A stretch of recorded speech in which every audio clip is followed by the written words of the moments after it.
Hello, and welcome to Tales from a Sex Store. I am Hazel, and I'm here with my co-host, Billy McWilliams. Hello, hello, good morning. Good morning. How are you? Better to see you in my eyes. Better to see you. I love that you say that. So, what have you brought to us this week? What happened this week? Anything fun and exciting at the store? Well, yeah, a few things. I have a short little story, and then I have a longer one about the frat boys. Oh, okay. Yeah. So when I'm working, I have a pile of vibrators that says I had an orgasm in Bozeman, Montana, little vibrator, and I give those away to the people who come in. The vast majority of the time, the people are surprised and it's fun because I really think that like a little vibrator just makes your life better. It's just an easy way, and it's not in enough supply to make it easy and convenient. So it's a calling card of the store. I don't think anybody gives them away like we give them away. We give away 6 or 7 thousand a year, maybe more. More actually, probably closer to I don't know 10,000. I have to order some more because I'm think down to the last couple thousand. My point is, we go through a lot of vibrators, and there were two nice women looking at lingerie, and I offered them a vibrator, and they're like, "Oh no, no, no." I'm like, "Okay, back away. You don't want to offend somebody for sure." And then they came up with a lingerie, and they're like, "Well, we're both virgins, and we're both getting married, and we're buying lingerie for it, and we're going to take you up on those vibrators." Oh, that's good. Good for them. Yeah, yeah, I know I was a little bit hurt, but it's like, so don't judge because you don't know, and I think one of them was overwhelmed, you know, Yeah, and I told him I told him that the lingerie is their gift and their body is their gift to their lover, right. and all the other things you say. Helped them out, gave them all kinds of fun new things to use, especially since they're getting married, you know? Yes, absolutely. Yeah, that was fun. Surprised me though. But usually, when you have a group of people, one person would say, "Oh, that's weird." The other person go, "Oh, yeah, that's weird." All of a sudden, you created a new norm. Oh, by the social compact of agreement? Precisely that hidden. Oh no! But every time they say it, I go, "Oh yeah, that's great, yay!" Yeah, Because I don't want people to confirm somebody else's bias. right. It might be weird, but doesn't mean it is. It's just you think it is. There's a difference. Exactly. Weird is not universal. It No, is perspective and perception. precisely, yeah. The other thing that happened was there's a fraternity at Montana State University that sends their freshman initiates into the store, and it usually takes about an hour, maybe a little more. And they have to listen to me do my standard human sexuality lecture, question and answer. They buy a penis, take a picture with me, and that's their freshman initiation to the fraternity. Oh, that's fun. It's really fun. It's usually 18, 19-year-old young, usually Montana men.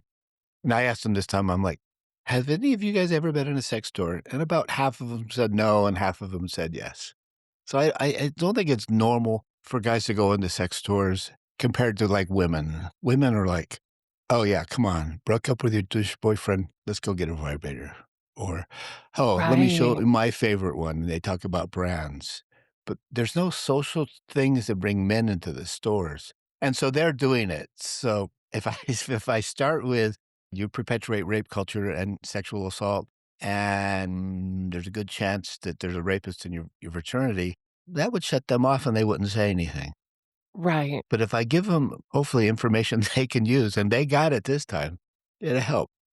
I usually start off with saying, "Just so you know, college age women tell me you suck at sex." And they look at me. But I'm not doing it to make you feel bad. I'm doing it because you have an opportunity to be better than the other guy. Right. Better sex, better relationship, and guess what? Women talk, and if you're good, you're gonna get more. Then I have them. That is true. Then we talk about all kinds of stuff. The delicious part of this was 6 o'clock on a Friday night in a sex store, so we were fairly busy, and I was nervous. There's about 7 of them, right? And they're standing by the door, and I'm right in front of the counter talking to them. And this nice couple comes up and they hear me lecturing and they see it there. And I did tell them specifically, look, if somebody's coming to the counter or somebody's buying anything, I need you guys to back away. I don't need you to be looking. I don't need you to see it. Our clients have the right of privacy for them and even me. Please be considerate. And to the point they were really nice. That's good. Yeah, yeah. So this woman was standing there, and I'm like, "Hey, do you have any hints?" And she looks at me, she's a big blonde, and she says, "Yes, yes, I do." And she turns around and she said, "First, I'm a lesbian." And they look at her, and she said, "And you need to learn to use your tongue better. Use your tongue." And she gave a little tongue wag. She said that? Yes. Excellent. I said, "Don't forget to suck." And she said, "Yeah, don't forget to suck too." Totally. So she and then she said, "And you know what? If you're getting head and not giving head, you're an asshole." Yes. Yeah. So, Exactly.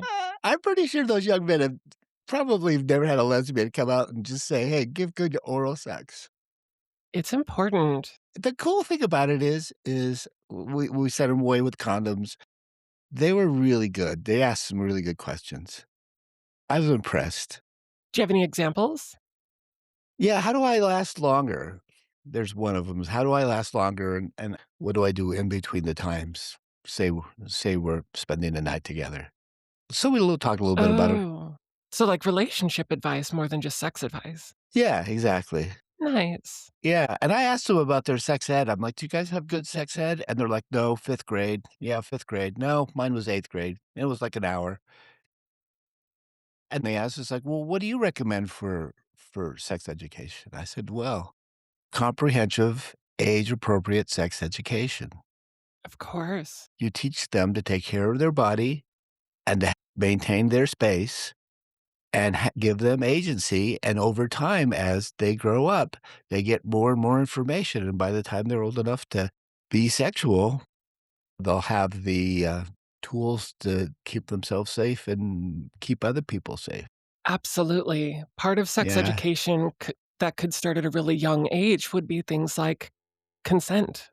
Yeah. Somebody can't touch you or don't touch yourself in public. Right. And then you should tell your parents if somebody is being inappropriate. Absolutely. And there's a way to do it with language that lets young kids understand all this stuff. So it's like, Right.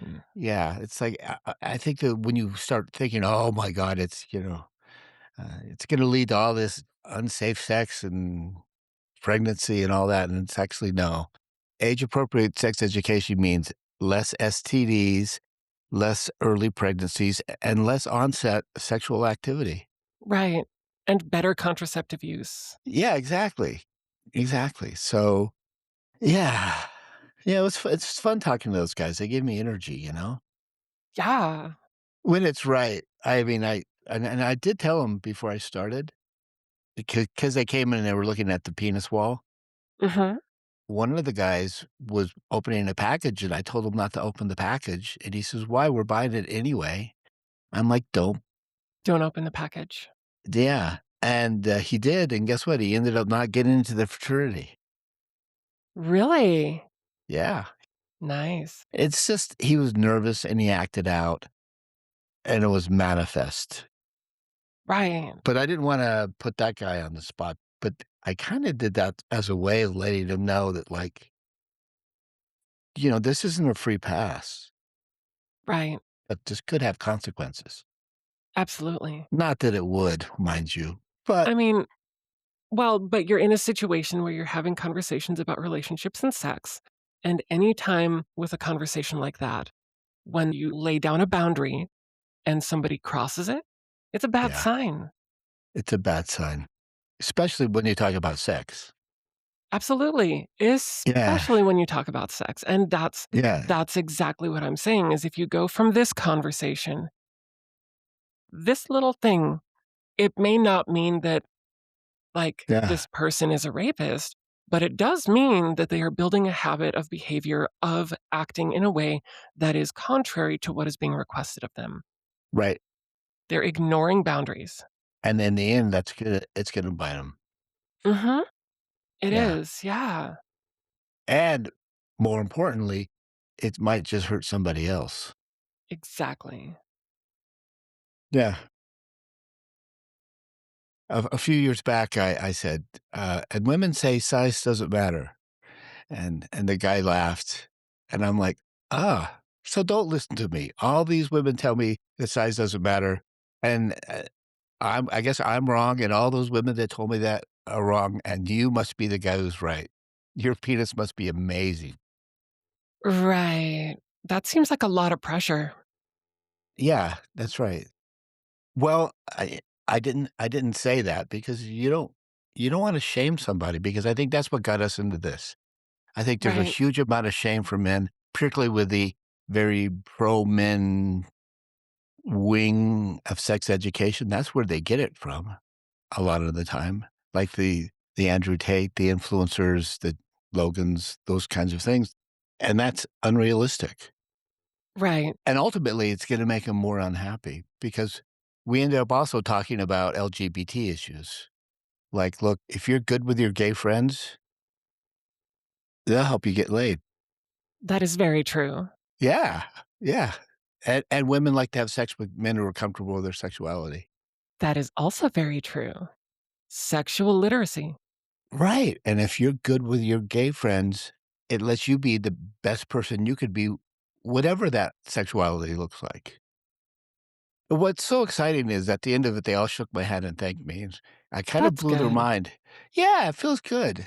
It feels good to do that. They're good young men, and they mean well. Right? I also get into a shtick about. So I start with, this is what women want sexually, what they want in a vibrator, what happens in a woman's orgasm, what's the best thing you can do in terms of, like, sexual things, and it comes down to trying to fit their values in with it. One, I want them to realize that they have an opportunity to grow, and they can get better because that's what they want. Right, right. Without shame. Right, and then this is in their interest, right? And Yes. then move on to the responsible things, right? Right. So then I talk about that, and I talk about techniques, and I talk about who thinks about sex more, men or women, and almost never get it right. Do you know what the answer is? Who thinks about sex more, men or women? I would assume women. That's what I hear, but it's actually the same. Men and It's the women same? think the same, yeah, men and women think the same about sex. Mm. Yeah. Now, then I get into sexual assault. This is what I told him this time. I'm like, "Look, I know that you've been accused of being rapists and perpetuating rape culture. I'm certain that the vast majority of you don't. However, most of the sexual assaults that happen at a university are within the first couple months of the semester. It's upper middle class entitled men with striving class women, and they use drugs and alcohol and work together to coerce a woman to have sex. They go through a lot of women. They talk about women in disparaging terms, and they think they're getting laid and the woman's getting sexually assaulted. And you see it and you don't do anything about it, Right. usually because they're higher up on the social chain. But I would encourage you to intervene. I'm not saying it's not going to be fucked up because it sure could. But how do you know you're not going to help that woman and your friend and your fraternity? Right.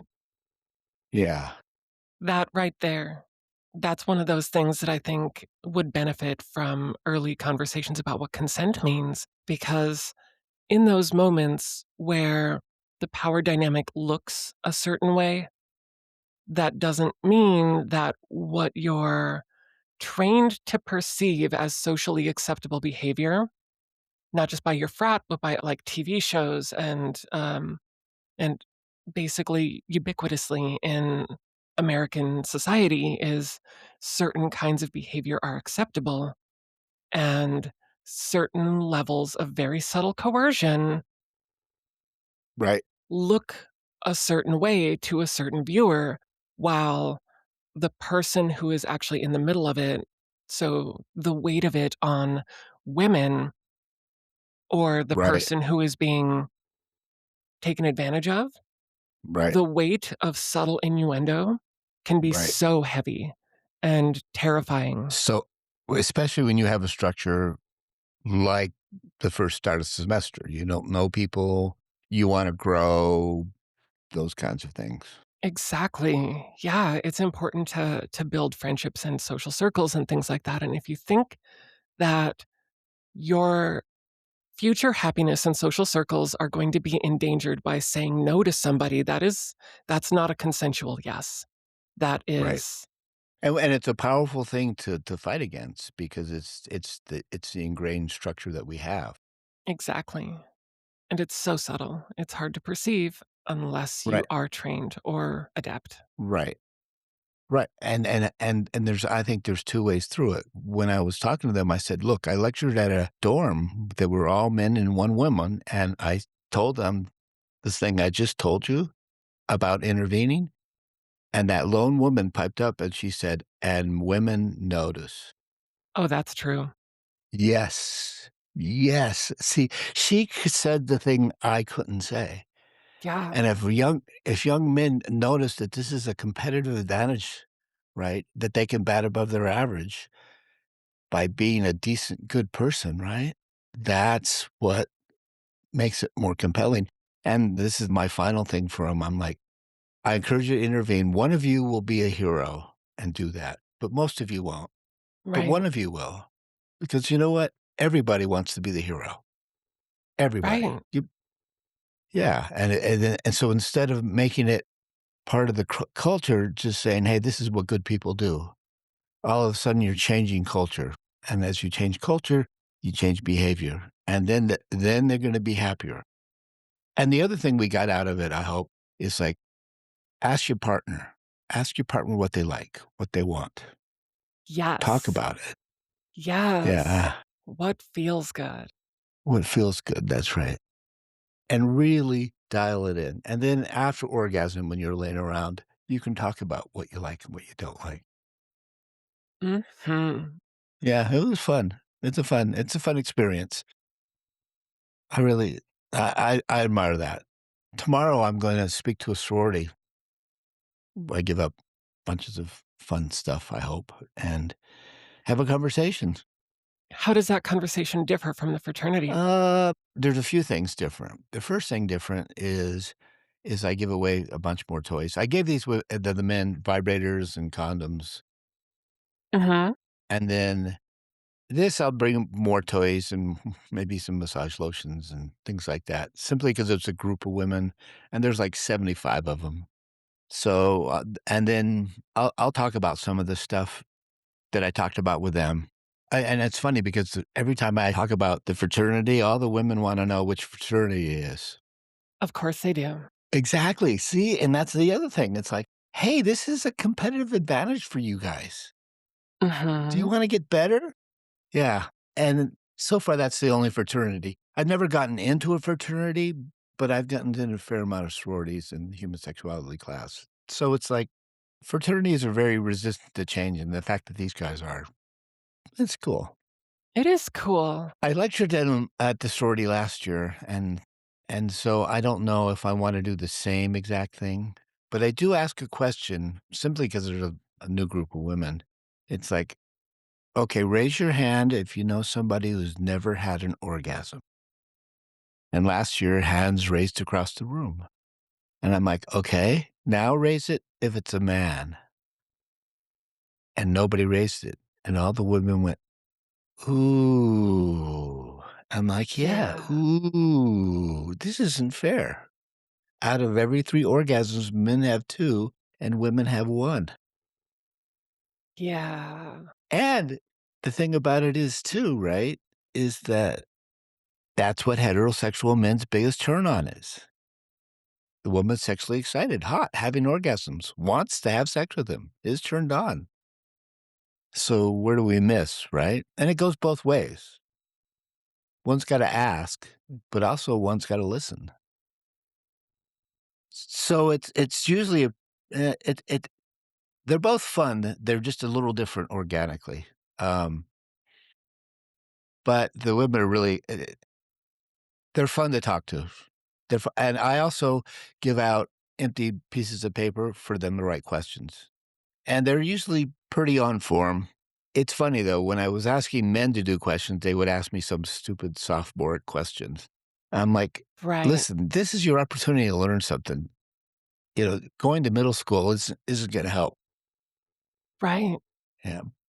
But nobody teaches you that. Nobody teaches you how to act in a sex store. So, yeah, they're gonna be nervous, and they see things that are not their sexual flavor, and that intimidates them. Right. Yeah, and I think in the end, I think guys need to learn how to act in a sex store. Yeah. That will only help them. And I also think that, like, there's so many times men are shamed about sex. Like, I the other day, some guy stole something. He stole a stroker, which is the most stolen item in the store. It's like Right. they'd rather steal it than actually acknowledge buying something that they masturbate with. But I Yeah. yeah. Can you imagine not masturbating? What the world be like? I'm not a fan of No Nut November, by the way. For sure. Each to their own, right? Like, I think it works for the Each people to that it their works own. for, Yeah, here I am judging. Right? Don't yuck somebody's yum. Judgy, judgy, judgy. I Yeah, I yeah, I see that's right. what you Yeah, mean about the sex negative perspective on No Nut November, right? I think yeah. Yeah, well, there's that part, yeah, and I think that the place where I come to defend it is for the people who use it as a playful way to engage in a relationship, you know? right. Like it is part of it for them, like, maybe they Putting their aren't. put their energy into the relationship and develop a new intimacy with the relationship that doesn't involve sex or orgasms that way. And redefines what sex looks like, right? It's not Right. necessarily penetrative, it's the relationship ad hoc, right? Okay. Like, it is the way that you interact, how everything is stimulating regardless of whether or not a penis is purposefully penetrating something, or whatever it is that, you are working with, like, whatever kind of chastity you are involved in. Right. If you are utilizing that to build a stronger tie with your partner, I think that's healthy because the orgasm isn't necessarily like penetrative sex with a partner isn't the only way to have sex, right? And in Right. No Nut November, Okay. Well, if that edging goes yeah, like edging is it's very popular, right? It's a way to, like, get close but not finish, and I think that on some levels, it's kind of a way to train. I'm gonna speak specifically to penis owners who have a single orgasm and then are no longer interested in sex. right. But edging allows you to perpetuate, right? It allows you to experience sexual play without it being about the finale and then moving on with your time. It's Right. about continuing and bringing connection to the different ways that the different genders experience orgasm. It is a Right. bridge that can be used as a relationship building tool as Yeah. opposed to just a sex negative, Check you your know. check your bias, I think. Exactly. Well, it's funny because I think that, like,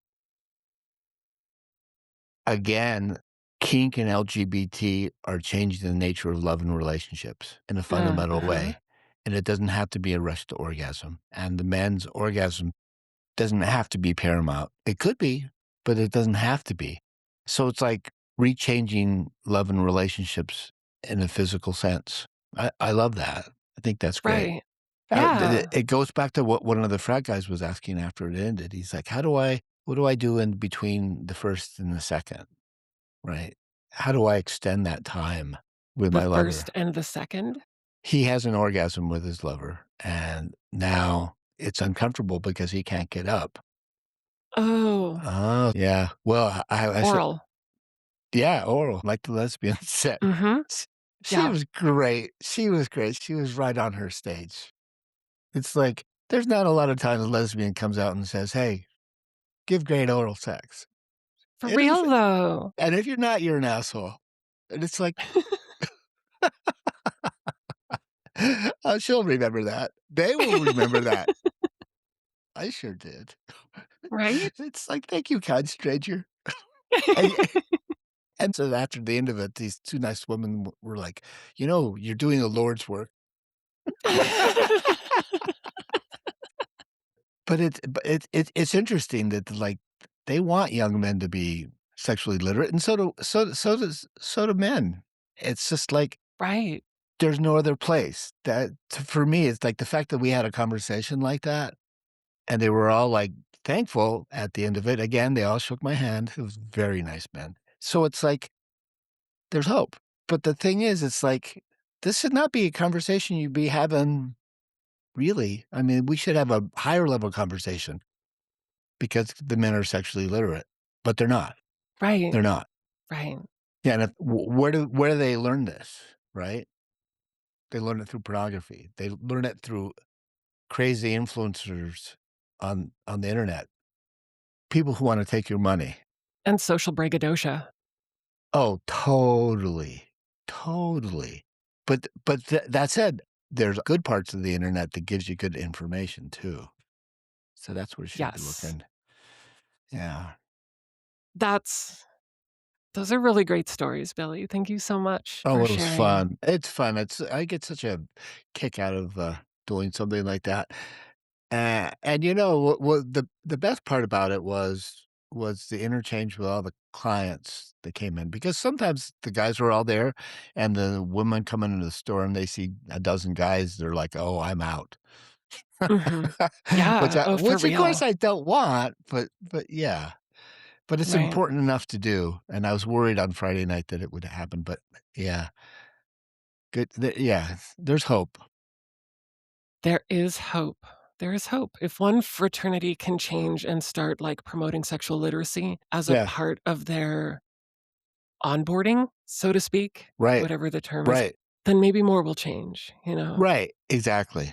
Well, and if people realize that it's in their interest to do the good things that they wanna do in the first place, that's gonna make them change a lot faster than someone tell them that there's something wrong with them.